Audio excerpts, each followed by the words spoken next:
Veja que eu tive que pluralizar a palavra par, porque estou usando a expressão how many. Quantos pares? How many pairs of shoes do you have? How many pairs of shoes do you have? Quantos pares de sapatos você tem? How many pairs of shoes do you have? Qual seria a sua resposta? Se você é homem, provavelmente não tenha muitos. Mas se você é mulher, você certamente tem vários. Então, I have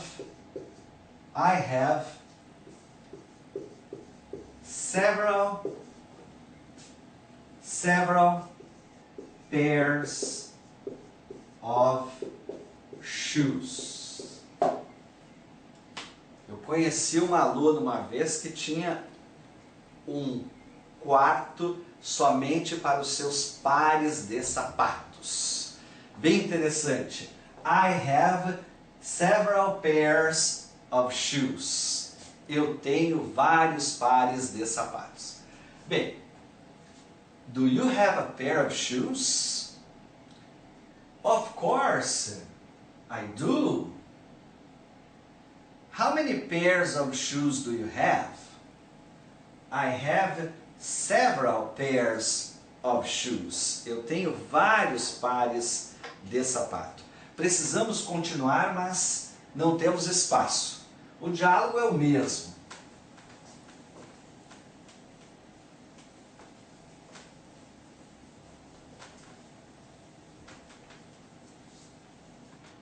E a minha pergunta óbvia de uma pessoa curiosa será: what color are they? What color are they? What color are they? Que cor eles são? Uma resposta bem incrementada. Let me think. Let me think. Let me think. O verbo to let significa deixar. Quando eu digo let me, eu estou dizendo deixe-me. Deixe-me. E o verbo to think, nós já conhecemos, pensar, achar. Let me think. Deixe-me pensar.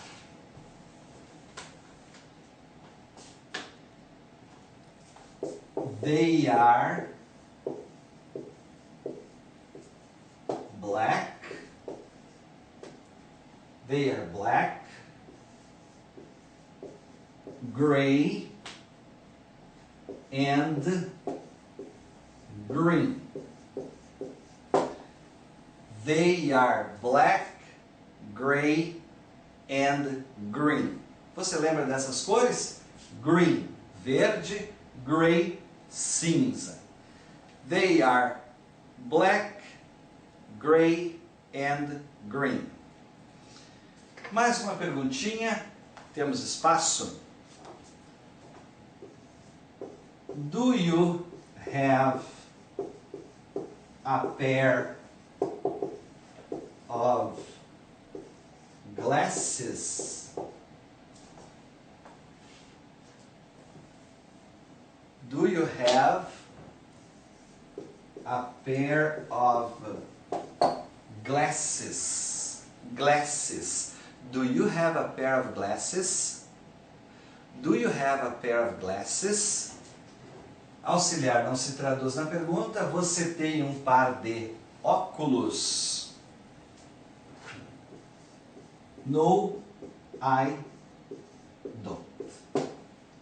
No, I don't. Melhor você responder de forma negativa, porque eu não posso usar da minha curiosidade para fazer perguntas do tipo how many pairs of glasses do you have? Você se livra desta resposta. Então vamos lá. What color are they? Let me think. They are black, gray and green. Do you have a pair of glasses? No, I don't. Vamos ver mais um exemplo?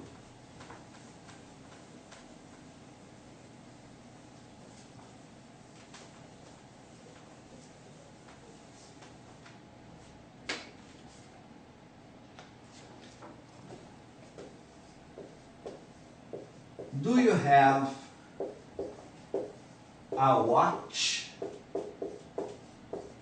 Você lembra da palavra watch? Relógio de pulso. Do you have a watch? Yes, I do. Do you have a watch? Você tem um relógio? Sim, eu tenho. How many watches? How many watches? Quantos relógios? Do you have? How many watches do you have? Quantos relógios você tem? I have just one. I have just one. Eu tenho apenas um. What color is your watch? What color is your watch? It is white. It is white.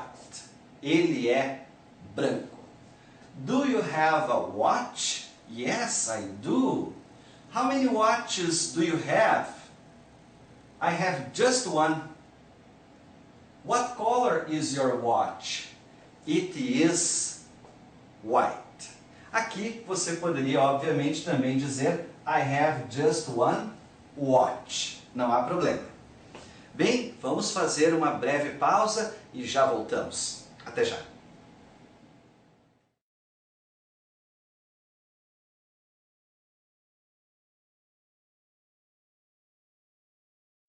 Unidade 11, o uso das expressões how many e how much, continuação, parte 5.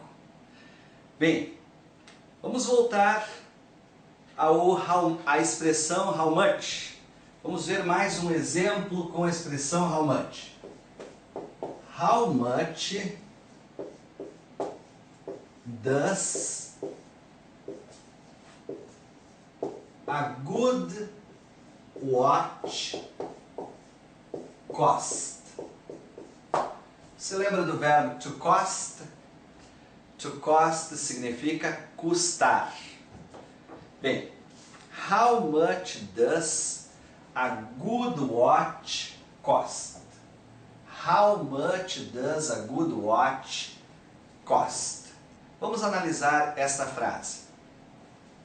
How much significa quanto ou quanta.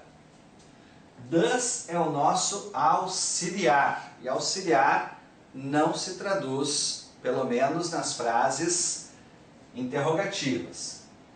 Toda frase tem um sujeito. Qual é o sujeito desta frase? Qual é o sujeito da frase How much does a good watch cost? Quando nós tivermos um pouquinho de dificuldade para identificar o sujeito, a dica que eu dou é a seguinte: se o verbo principal, VP, for do grupão, fica muito fácil. Você procura o verbo. Temos lá o verbo to have, o verbo to need, o verbo to go e o verbo to cost, entre todos os demais verbos do grupão. Você procura o verbo e procura também o auxiliar. Então você tem auxiliar e você tem verbo principal.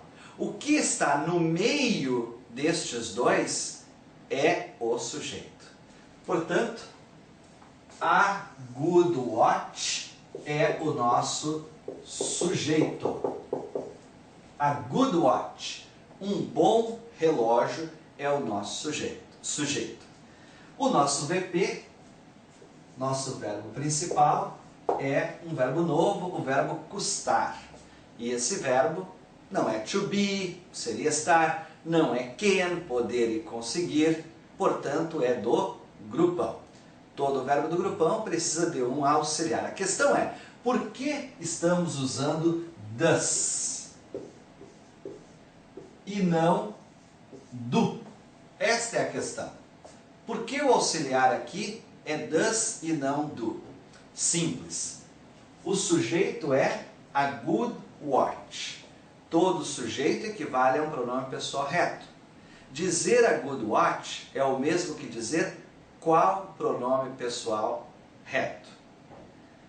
Um homem é he, uma mulher é she, uma única coisa it, duas coisas ou duas pessoas they. Portanto, uma coisa, um bom relógio, uma única coisa, esse sujeito equivale ao pronome it. E com it usa-se does. Com he, she, it usamos does para fazer perguntas, sempre que o nosso VP for do grupão. How much does a good watch cost? Agora que você já sabe, já identificou o sujeito, já sabe que esse sujeito equivale ao pronome reto it, vamos usar toda esta informação. Veja só, começamos com it. Não vamos repetir o sujeito, não vamos dizer a good watch. Não, você troca e usa agora o pronome it. It costs. Cuidado com a letra S.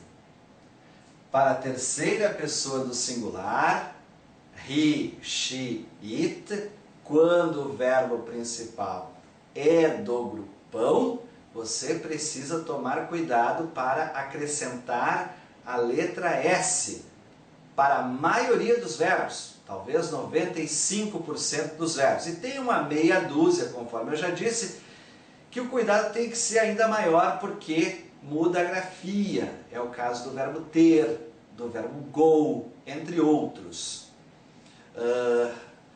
Vamos ver. Verbo ter, to have. I have, eu tenho. You have, você tem. Mas, he has, she has e it has. O verbo to go, o verbo ir. I go, eu vou. You go, você vai. He goes, ele vai. She goes, ela vai. It goes. Muda a grafia na terceira pessoa do singular. Mas isto é para uma meia dúzia, não mais do que isso. A grande maioria, você acrescentará a letra S. It costs around. Você lembra da palavra around? Em torno de, around, vamos escrever aqui, 200 reais. Porque estamos no Brasil, então não vamos falar em dólares, vamos falar em reais. It costs around 200 reais. Então este foi o nosso exemplo adicional. How much does a good watch cost? It costs around 200 reais. Lembre-se que o pronome reto it é o pronome neutro. Nós iniciamos o nosso curso, lá na unidade 1 ainda, traduzindo esse pronome com a palavra isto. Mas eu sempre enfatizei que o pronome it é o pronome neutro. Você pode traduzir com a palavra isto quando for necessário, mas por ser o pronome neutro, normalmente você não vai traduzi-lo. Mas não esqueça de usar. Você precisa usar sempre um sujeito, sempre um pronome pessoal reto antes de um